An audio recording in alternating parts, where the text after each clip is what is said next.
This morning I decided that I'm gonna let the animals back out here. It should be okay. I don't know if y'all can see it, but if you take a look at the grass, it's I got a little bit of wind today, and you can actually see the grass physically swaying in the wind. And I got a lot of grass. If y'all want to go take a look at the grass, if y'all want to take a look at the grass, and the grass actually gets bad, gets better. Excuse me, not bad. The grass actually gets better the further back that I go. And so the grass right now, I mean, it's probably somewhere between 7 and 8 inches tall, and it actually gets better in the back. And so I've decided that I'm gonna let the animals back out on the grass. I gotta start grazing this grass. I got those 2 animals in the back, and this morning I don't really have any bad news, but I got a lot of good news. And so I figured, it doesn't always turn out like this, but when it does, I might as well just enjoy it, right? I'm not saying I'm just gonna fiddle fart around, but you can tell, when you look at the grass, I mean, it's probably 10 inches tall. The grass is somewhere between 7 and 10 inches tall. And I got all this grass all the way to the back, and the further back that I go, the better the grass actually gets. And so, this morning I don't have any particularly bad news, but I do have a good bit of substantially good news. And it doesn't really ever turn out like this, but today it did. And so I'm gonna just take it for what it is. It just is what it is. Okay, so first of all, those 2 animals that I had that were kind of sick. I said I have 2 animals in the isolation pens, and they're kind of sick. Those 2 animals are doing completely okay, and so I went ahead and I let them out. They're actually, they're with the rest of the herd, and once they were feeling better, the one that was kind of the one I had one, the white one, the Charlet, he started doing better a lot sooner, and so I let him out the day before. And the heifer that I had that was kind of not looking good, she was looking kind of sick. She started looking a lot better yesterday, and so I went ahead and I vaccinated her at that point, and then I let her out too. So the 2 animals that were kind of looking like they were kind of just not doing very good, they're doing completely better now, and so I went ahead and let them out. Yesterday I did go ahead and I vaccinated all of my animals, and also the 2 big animals, the gray one and the black one, the 2 big ones that I have back here that I put out back here, I vaccinated them as well. And the girl, I also dewormed her, and I vaccinated all the little calves. I don't see any sick calves. I don't think I bought any sick ones this time, so that's also very good. I went ahead and I gave them a vaccination. I gave them all vaccinations, and so the whole thing, I was looking into this yesterday. I got a lot of wind out here, and I'm taking a look at the grass, and I'm going to take a look at the grass, see how good the grass is coming in back here. I would say, it's like this all the way to the back, and it actually gets better the further back that I go. For whatever reason, that third of the field back there grows grass better. It just does. I don't know why. It might have to do with the slope of the land. I don't know. But the grass in the back third of the field actually almost always grows better. It's like the best part of my field in terms of growing grass. And I have a lot of wind this morning. But you can tell, you can actually see the grass moving around because of the wind. The grass is probably 7 to 10 inches tall. And this grass, when you take a look at it, you can tell that the grass is just, it's different than the grass that I have on my lease property, right? It's different. The way that the grass grows is just a bit different. I'm going to see if I can, block the wind out a little bit, but I got a lot of wind,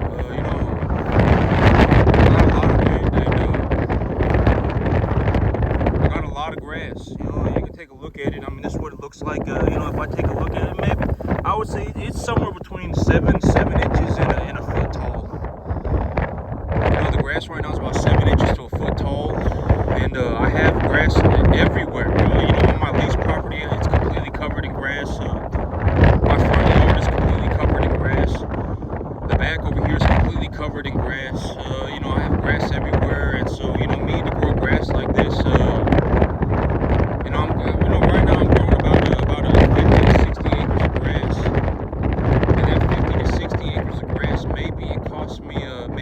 cost me $1,500 a month to grow that 50, 60 acres of grass. And with that 50 acres of grass, I could easily feed 100, and I could easily feed 100 animals, easily, no problem. And if you take a look at this, okay, think about it like this. This field right here, what you're looking at right now is about 7.5 acres of grass. 10 animals are not going to eat 7.5 acres of grass. That's ridiculous. That's not possible. It's physically not possible. And you have to understand that this grass is continuously growing. Right? This grass is dynamic. It's not dead. It continues to grow, right? I mean, the grass continues to grow, and I mean, look at it. I mean, right now it's probably maybe even a foot tall.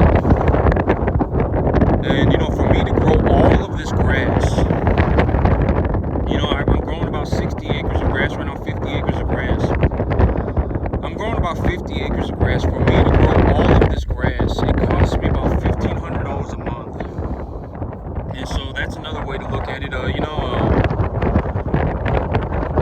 Right now, I don't have any particularly bad news. I guess the bad news for today is that it's very windy. I got a lot of wind. I mean, it's like I think it was saying that the gusts are going to be up to like 40 miles an hour. And so I guess that's the bad news for today, is that I got a lot of wind. But I mean, it's not bad news. It's just it's just a lot of wind. But I got all the animals vaccinated yesterday. The two sick animals that I was looking at them, I'm like, these two animals are sick. They're doing completely better, and I went ahead and I let them out. They're doing completely better. I vaccinated everybody. And then, right now, this is the situation with what's going on right now. Is that, so in terms of the vaccination program, I was reading a lot about vaccinations last night and this morning. When I woke up this morning, I read a little bit more. And last night, I was reading about the efficacy of different vaccinations. And so, from the information that I have collected, the best. So in terms of the best, from what I understand, the best that I can do is that at first, so a lot of these calves, you have to understand that when I buy calves, they're usually about 200 pounds, okay? They're usually about 200 to 350 pounds, somewhere between 200 and 350 pounds. That's almost always how much they weigh. When I buy a calf, they're somewhere between 250 or 200 and 350 pounds, somewhere between that range. And so these calves, they have maternal antibodies. Effectively, percentage of these animals are actually weaned at the cell barn. They'll be pulled off the mama when they go to the cell barn. And so I'm actually going to go to the barn. But, I just wanted to show y'all the grass because I got a lot of wind out here today. It's a lot of wind, and it's, I just wanted to show y'all the grass, and I wanted to take a look at the grass too. And so, the grass is coming in real good. Y'all can see it. I mean, it's 7 to 10 inches tall. The grass is definitely doing good. I have plenty of grass out here.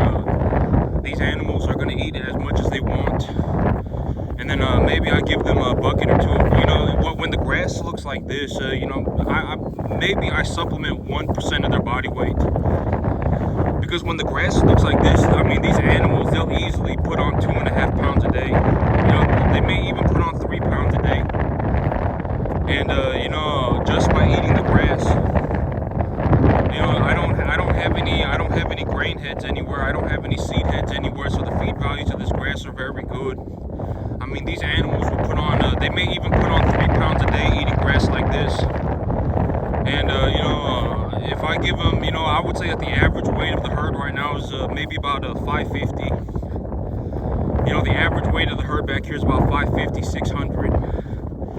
And if I give the animals 1% of their body weight, if I give them 5 or 6 pounds of grain a day, they probably won't even eat that. I mean, these animals, when the grass looks like this, they are going to gorge themselves on it. And this grass, it doesn't, the feed values of the grass are not so extreme that it will cause them to bloat. When the feed values of the grass, when the grass looks like this, these animals, they can gorge themselves on it, and I don't have to worry about it bloating.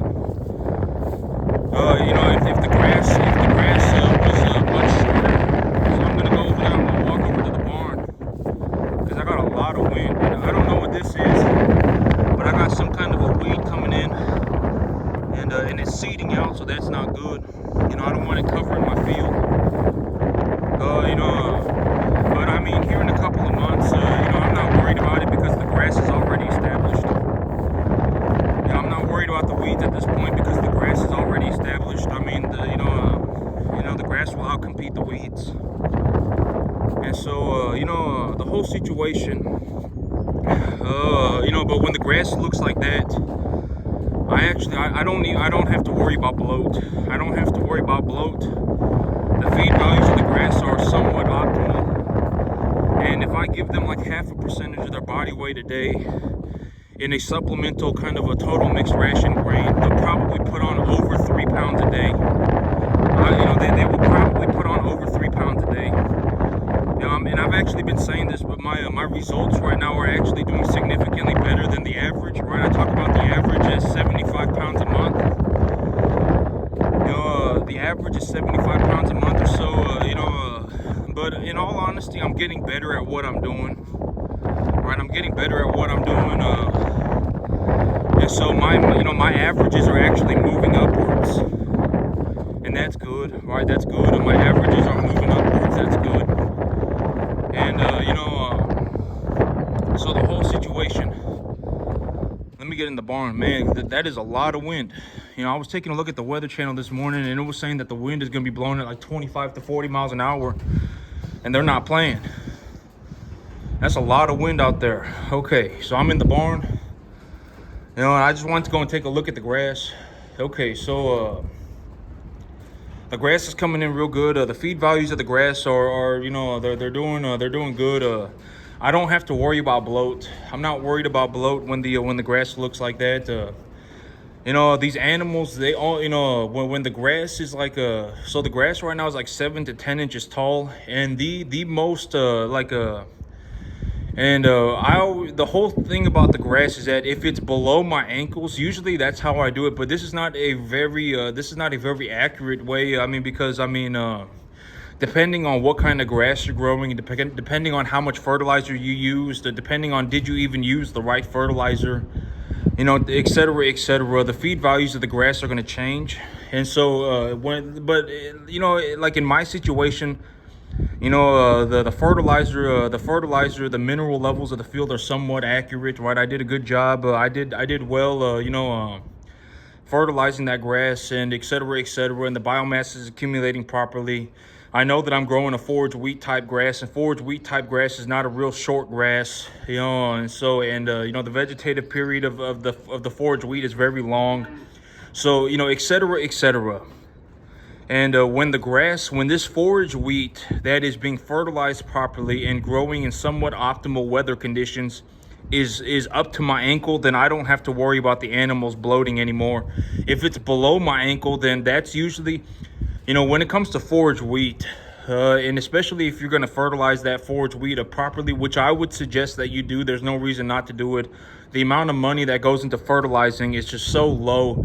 The return when utilizing fertilizer properly, the amount of, you're actually going to improve the quality of the environment. You will actually improve the quality of the environment, and the output will be drastically higher. All right, I talk about this all the time. When you use fertilizer properly, you are actually improving the quality of the environment, and that is why plants are growing better. All right, that's why the plants are growing better, because you are improving the quality of the environment when fertilizer is used properly. If fertilizer is not used properly, that is when you start running into problems with damaging the environment. When fertilizer is used properly, not just indiscriminately at whatever you want to do, not like that. When fertilizer is used properly, it improves the environment, and when you improve the environment, the plants grow better. All right, you got to take it for the entirety of the situation. You cannot just pick and choose the parts that you want. All right, I walked across the field. I diagnosed my mineral deficiencies. I came up with a reasonable idea of what I'm going to do. I did it, and my plants are growing very well. In this situation, when the grass is past my ankle, I'm not worried about bloat anymore. Okay. Well, and with the type of grass that I'm growing, all right. I'm not worried about bloat anymore. The animals will completely gorge themselves on the grass. They'll completely gorge themselves on the grass, and if I supplement them with maybe like, maybe if I, they probably won't even eat 1% of their body weight in grain. They probably won't. These animals, they're going to be so full on grass that they probably won't even eat anymore. But I will supplement. I will give them whatever they want to eat in grain. I will give it to them. And the grain that I utilize to supplement this type of grass is a total mixed ration. Here in maybe about a month, when the grass starts to go to seed and the feed values of the grass begin, if I ever begin to notice that the feed values of the grass are beginning to drop, then I will supplement them with something more like a distiller grains and corn. All right, I'll supplement them with a different grain. But as of right now, I'm going to supplement them with a total mixed ration. I would anticipate that they're not even going to eat 1% of their body weight in grain. They probably won't. The animals are going to completely gorge themselves on grass. And, and so I don't really have any bad news today. I was actually sitting there thinking about it, and I was like, I don't want to give myself bad luck. I don't want to give myself bad juju, so I should think of something. But I really don't have any bad news today. And and it doesn't always turn out like this, but today it did. And and so I'm just gonna I'm just gonna be okay with it. All right, I'm not looking to give myself bad luck. I'm not looking to give myself bad juju. Yesterday, the other animal that was sick, it looks like she's doing a lot better. So I went ahead, I vaccinated her, and I let her out. She's doing completely fine. I don't have any sick animals right now, knock on wood. I don't have any sick animals. I do have animals in the preconditioning pen, right? So, the animals in the preconditioning pen are always at the highest risk. And so, but yesterday I went ahead and I vaccinated all of the animals. I used the intranasal vaccination. And so, in terms of the vaccination protocol, I've been talking about I want to double vaccinate my animals. And so I was taking a look at it, and I was actually reading a lot of published papers that was saying that a second dose of vaccination does not really improve the outcome. A second dose of the same, and I'm going to look more into it, but I was looking into this whole thing, and a second dose of the same vaccination is probably not what I want to do. And I took a look into it, and I took a look into it, and I think that what I've ultimately decided is that when the animals first get here, I'm going to utilize a nasal gin product. I'm going to utilize a nasal vaccination product. And the reason that I'm going to utilize a nasal vaccination product is because, number one, it's a live vaccination, so the response is usually more intense and it's usually longer lasting. Number two, the nasal gin product does not interfere with the animal's natural maternal antibodies. And maternal antibodies is something that I have to deal with when I bring home calves, simply because a majority of my calves are between 200 and 350 pounds. Almost all of them will still have maternal antibodies. And those maternal antibodies, they're effectively getting weaned when they are brought to my farm. And when they are brought to my farm, after maybe a week or two, the maternal antibodies effectively completely fall off because the animal is not drinking any more milk from their mama cow. And so, I need to improve their immune system as quickly as possible, and I need to give them the strongest immune system as quickly as possible. And so the nasal gin product does not interfere with the maternal antibodies. The nasal gin product does not interact with the maternal antibodies in a negative fashion. So what I'm going to do is I'm going to use a nasal gin product first, and then 3 weeks later I'm going to give them a booster dose of a modified live subcutaneous vaccination. I'm going to give them so I'm going to give them an injection, but I'm going to give them the injection 3 weeks after they've gotten here. So when they first get here, I'm going to give them a dosage of the Nasal Gin 3. I'm going to give them a Nasal Gin. I use Nasal Gin 3 PMH, I believe is what it's called. I'm going to give them a dose of that. 3 weeks later, I'm going to give them a subcutaneous dose of a modified live, probably Bovishield Gold, something like that. I'll give them that 3 weeks later, and that's going to be the vaccination protocol. And the reason that I do that is because the whole thing about there are multiple reasons why, from what the information that I have collected. subcutaneous modified live vaccinations and even killed vaccinations, from my understanding, actually can have negative interactions with the maternal antibodies. And you got to understand that a majority of my calves are between 200 and 350 pounds. Most of them still have maternal antibodies.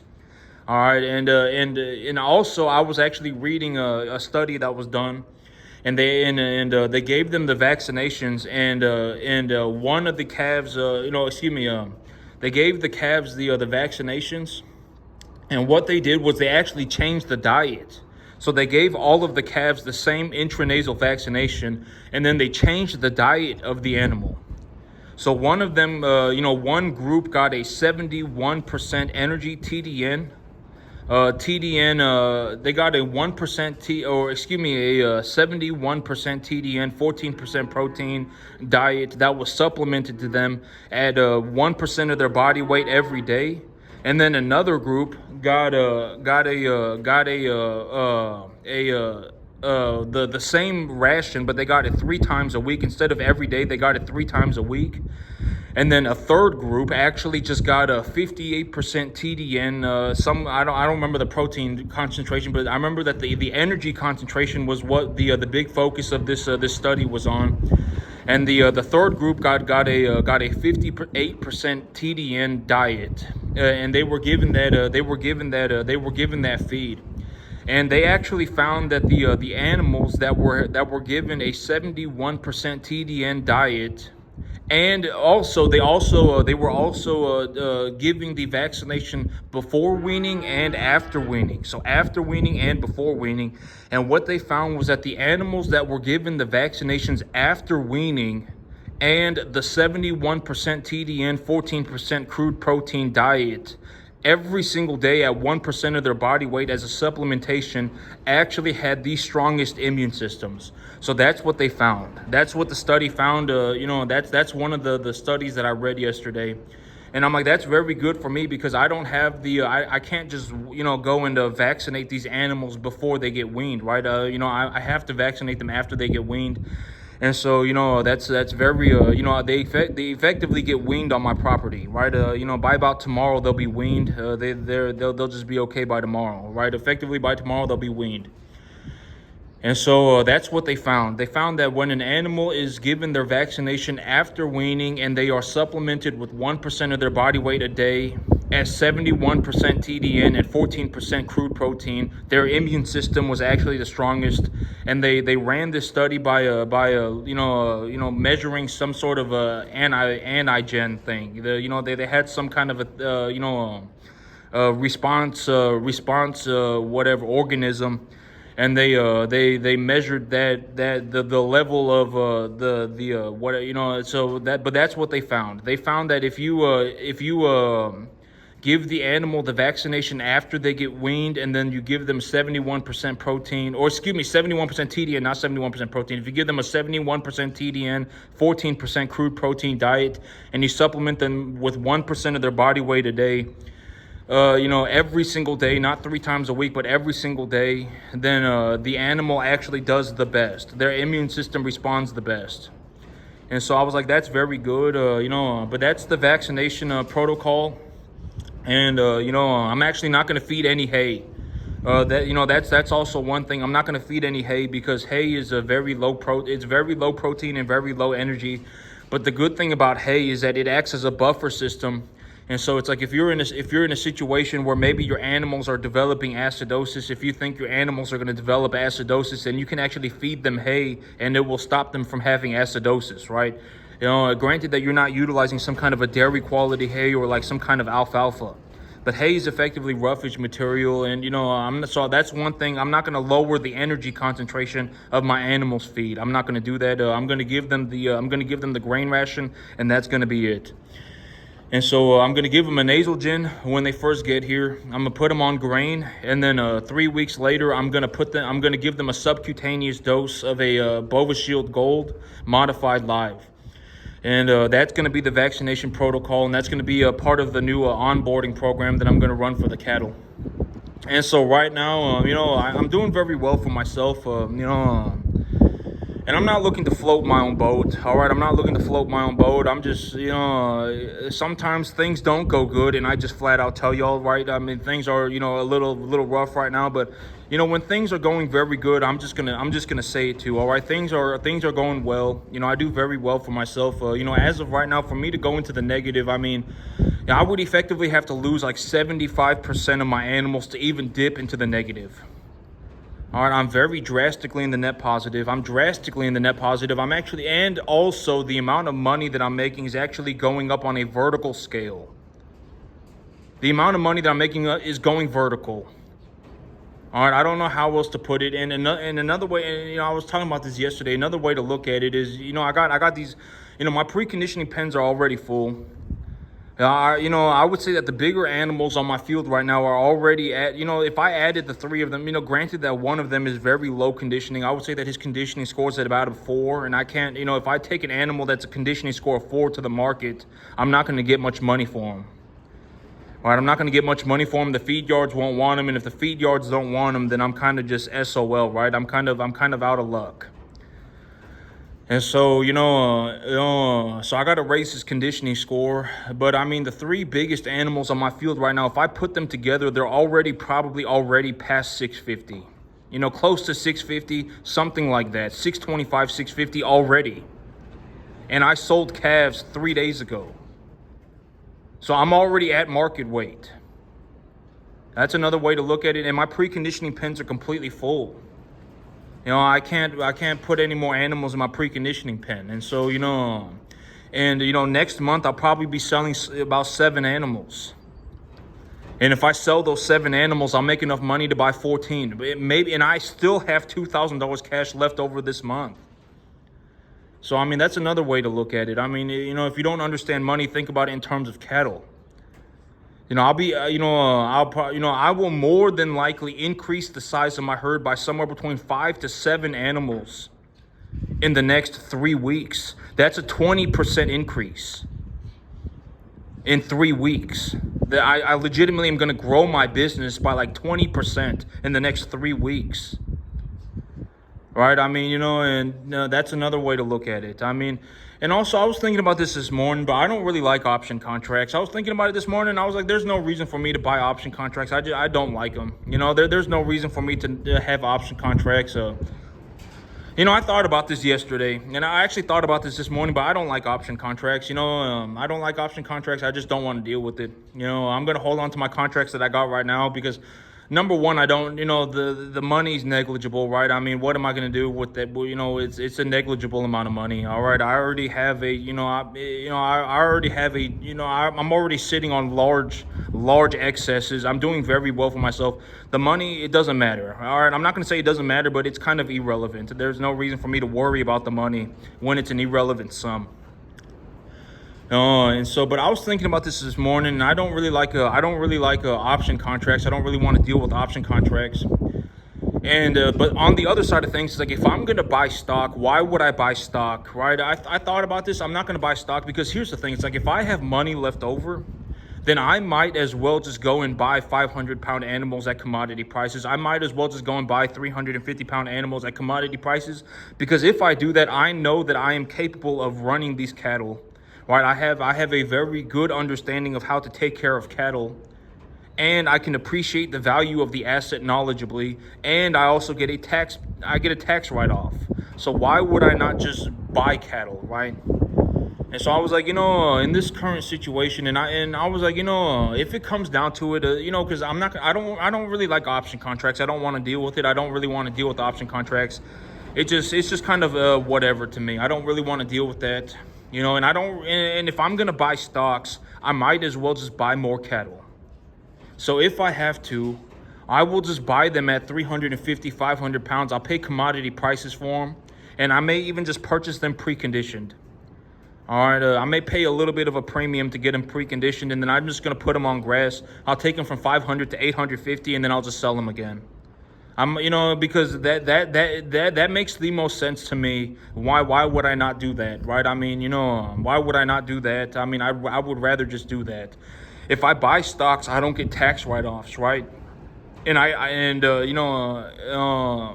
granted that, if I buy stocks and I, buy stocks with good dividends, et cetera, then, yes, I can knowledgeably appreciate the value of the asset, reinvest the dividends and, buy stocks at reasonable ratios and et cetera.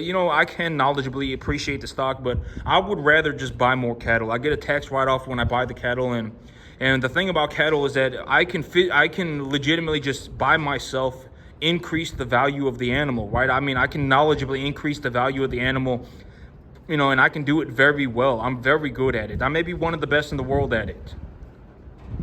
Right, I may legitimately be one of the, and I'm not looking to float my own boat, but the results are what they are. Okay, think about it like this, and it's like, I make a net excess, not even just the money that I make, the net excess.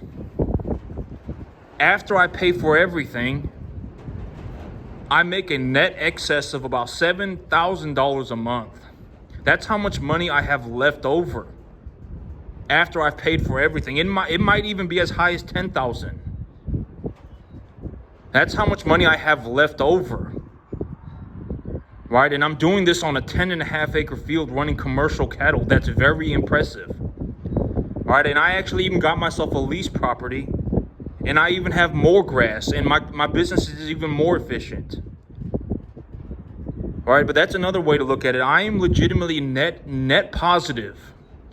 Not this is how much money I make. This is how much money I have left over after I've paid for everything. I have about $7,000 a month left over. That's my situation. It is what it is. Nobody cares about an opinion, right?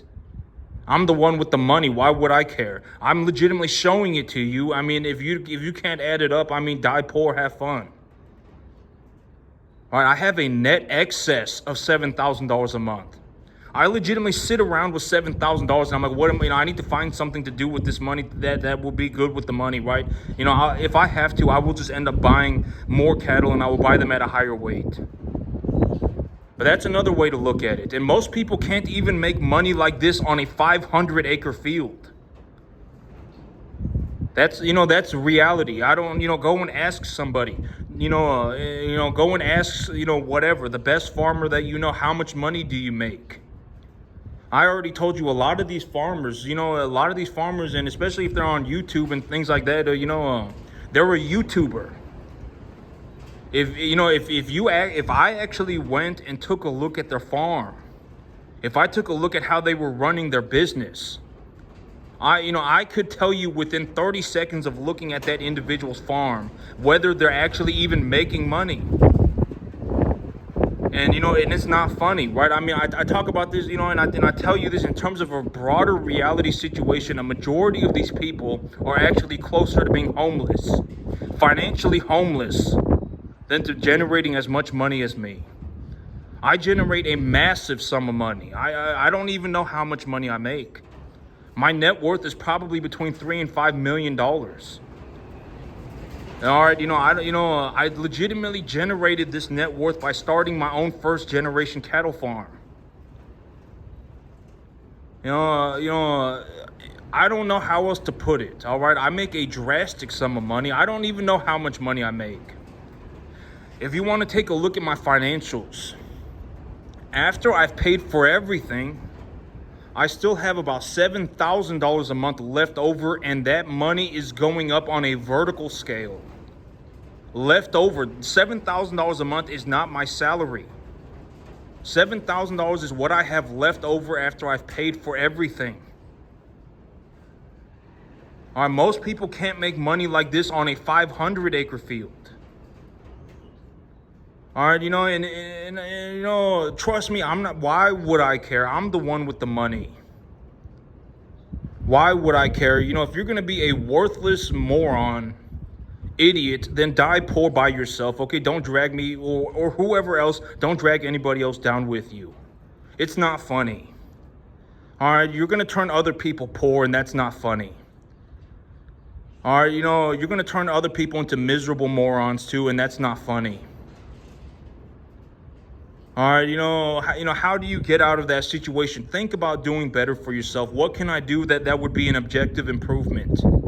Maybe I should go and learn something new. Maybe I should get over myself. Right? Maybe I should go and actually put in some effort. Right? I mean, I'm the one with the results. Trust me, I don't care. You know, I make such a massive amount of money doing this. I don't even know how much money I make. I would estimate that my net worth right now is somewhere between $3 and $5 million. And I would also estimate that by the end of this year, my net worth is over 10 million. And I will probably be cash flowing closer to $1 million than 250. As of right now, my cash flow is about 350 grand. And another way to look at this from a very reasonable sense is to take a look at it in terms of cattle. When I liquidate my 7 animals, I will make enough money to buy 14. And if I take my market weight up to 800 and instead of 650, I start liquidating at 800, I will actually make more. I will make more money than enough money to buy 2 animals. I will probably make enough money to buy about 2.2 animals, maybe even 2.5. Every time I sell one, I can effectively buy 2.2, 2.5 animals. My business is becoming extremely efficient. I've actually increased the efficiency of my business very drastically by finding myself a lease property and growing grass on it, and I'm just paying out a dividend for the lease property. I'm not having to pay anything in terms of a monthly rent. I made my business very efficient by taking this deal. You know, that's another way to look at it. I'm gonna sell 7 and I'll probably end up buying 15, 16, 17 animals. And that's if I just reinvest my earnings. I'm not using any debt. If I use debt, the amount of money that I'm making actually goes up. Maybe by about 35, 50%. I'm legitimately using zero debt. All right, and and I am still managing to make about a 100% growth in 12 months might actually be a little bit low. But I mean, here's the thing, it's like, no, it is 100% because if you think about it, I mean, these animals, I didn't buy them yesterday. Right, like these animals that are going to market in the next 3 weeks, I didn't buy them yesterday. I bought them about 5-6 months ago, right? And so, it took me about 5 months to get the animals to this weight. And then, I'm gonna take a 7 or 8 to the market every month. Right. And so, I mean, if you take a look at the bigger picture, it takes me about a year to about double my money. I make about a 100% return on my money every 365 days. And I do this using zero debt. I just reinvest my earnings. And my business as of today is actually more efficient than what it was, substantially more efficient. I have large fields of grass, and I can easily take these animals up to 800 pounds, no problem. Maybe even 900, no problem. And right now, the target market weight for market is 650, and that's going to be going up to 850 pretty soon. But that's another way to look at it. And I'm just, because whatever, right? I mean, I understand. Like when I take a look at my situation, I understand that, in terms of it, just a numerical figure, I am one of the most successful people in the entire country financially. One of the most successful. All right, it just is what it is. All right, I don't know how else to put it. When it comes to money, I do very well. I do very well for myself. I mean, it's kind of ridiculous. I don't even worry about money. All right, I don't even worry about money. I think about other things. And my whole situation is that there is legitimately zero reason why I don't even know anybody even doing 10%. There's zero reason for that. There's zero good reason for that.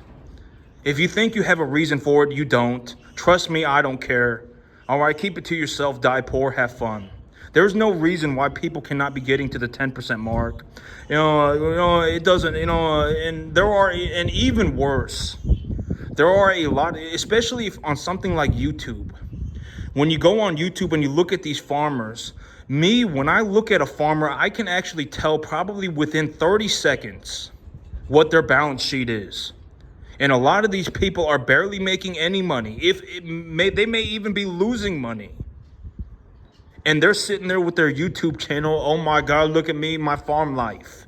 That's not good. They're going to lead you the wrong way. They're going to take you the wrong way. They're going to take you down with them. They're losing money. If it wasn't for their YouTube channel, they wouldn't be making any money. It's not funny. Right? I mean, it's not funny. I mean, legitimately, I mean, you know, a lot of people going the wrong way. What I call the moron megazord. Oh, now that there's 50 of us and we all, you know, trust me, I'm not going to be the one who cares. I make more money than all of you combined. It's not funny, okay? It's not. I mean, you know, I don't know how else to put it. I mean, you really don't want to be in a situation where you're going the wrong way. The longer you go the wrong way for, the more permanent the damage has become. And at the end of the day, I'm the one with the money. I legitimately make so much money running cattle, I don't even know how much I make. It put me in the very, very, very, very, very top percentiles of the entire U.S. economy. That's how much money I make. All right, I don't even worry about money. All right, that's how much money I make. I probably, I would very reasonably anticipate that there's a very reasonable possibility I make more money than all of you combined. You know, it just is what it is. My business is growing.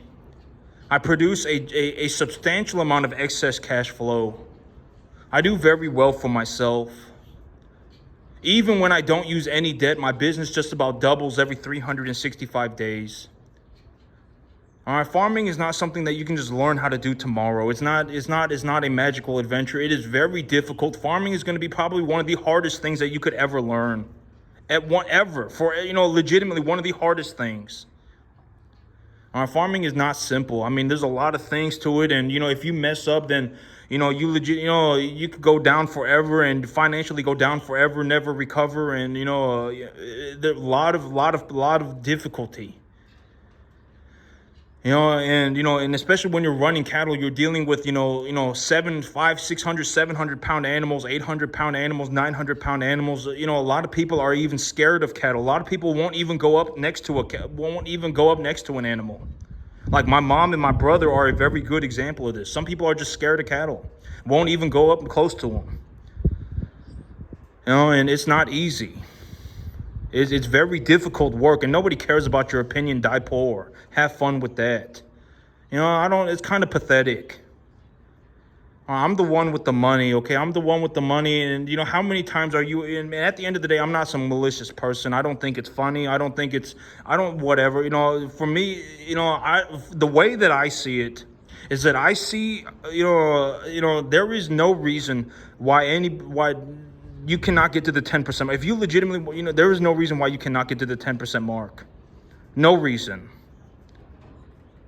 If you have average IQ and you're not an idiot, you can get to the 10% mark. And if you get to the 10% mark, you can practice for free.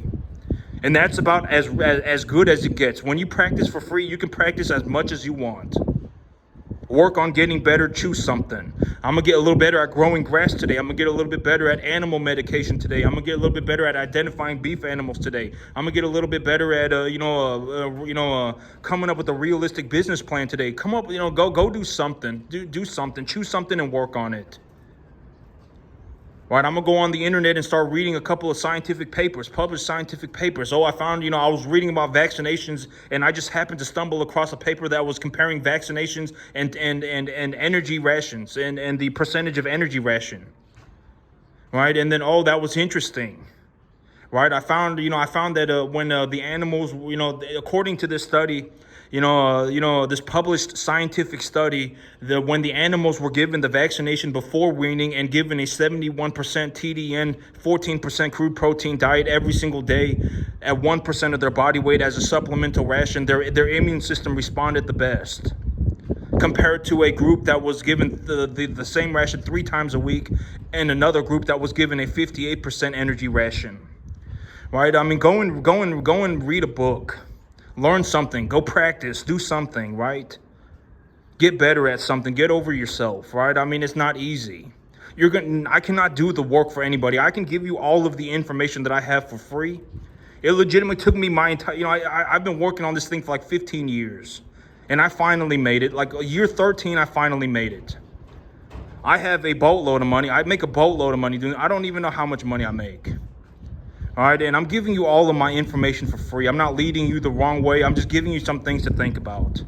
Right, and at the end of the day, I cannot do the work for you. I'm not going to do the work for anybody.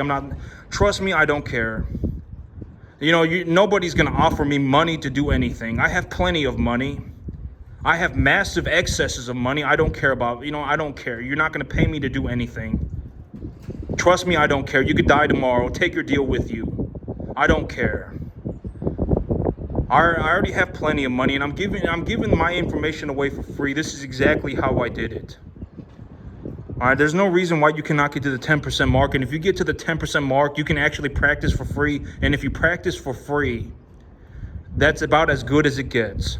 And how do you know you're at the 10% mark? We can use money as a gauge. If you're making $2,000 a month on a 10.5 acre field, then you're at the 10% mark. If you're not at the 10% mark and you have a bunch of opinions, that's kind of pathetic, and you're probably also an idiot. You should reconsider your entire existence. Why do you have so many opinions? You can't even do anything. Right? I mean, think about it. If you're at the 10% mark, you should be able to make $2,000 a month on a 10.5 acre field. Realistically, $2,500. And if you can do that, then you're at the 10% mark. All right, me, I make over $20,000 a month on a 10.5 acre field, and my income is actually going up. So that's how you know. And and money talks. Okay, money talks. Money's not an opinion. Nobody cares about your opinion. Money's not an opinion. All right, if you have a bunch of opinions and you have no money, you're kind of pathetic, and you're also probably an idiot. Go out and do something with yourself. Go and get better at something. Go and learn something new. Get over yourself, right? I mean, go and read a book. Go and practice. Stop being an idiot. Choose something. All right, and if you're legitimately going to be a moron, then, die by yourself. Don't take anybody else down with you. It's not funny. Seeing a bunch of morons running around clumped up together, it's not funny. All right, you're going to die poor. That's what's going to happen. Your life is not going to turn into a magical adventure. No, you did not fall out of heaven at 7. I'm the one with the money. I even show you my money. I make a ballistic amount. I don't even know how much money I make. I don't. And the amount of money that I'm making is actually going up on a vertical scale. And I give you my information for free. I'm not some horrible, malicious person. You can look into everything yourself. Go and read about vaccinations. Go and read about animal diets. Go to the sale barn, buy some animals, grow your own grass, do something. Raise your own animals, go and do something. Right? I don't AI generate my farm, right? This is a legitimate barn. The grass that I'm growing is real grass. The animals that I buy, I bought. I've raised them since they were about 250 pounds. Right? This is not fantasy land. It is what it is. It's real life. All right, and I'm the one with the money. At the end of the day, why would I care? I make a massive amount of money. I don't even know how much money I make. I have a net excess of about $7,000 to $10,000 a month. After I pay for everything, let's just say $5,000 to $7,000, so I don't, go into some unreasonable, but realistically, the amount of money that I'm making is also actually going up. I have a net excess of about $7,000 a month. I'm not going to drop it to 5 because then that would be unreasonable too, but I'm not going to take it. Let's just say $7,000. $7,000 a month is what I have left over after I've paid for everything and done everything. And that amount is actually going up pretty drastically. My business is more efficient. And the market weight is actually going up too. So, take a look at it for which way you want to look at it. It just is what it is. I'm not going to be the one who cares. I'm the one with the money. If it comes down to it, I will leave you all for dead and just be rich by myself. I will legitimately just go and be rich by myself if that's what it comes down to, okay? I'm serious. I'm not going down a poor person. There's no reason for me to be poor. Trust me, there's nothing that you can do or say that would convince me that I should be poor with you. It's not possible. It's not going to happen. I will legitimately watch you die poor before I went and become poor with you. All right, it just is what it is. I'm going to call it a day. Y'all have a good one, YouTube.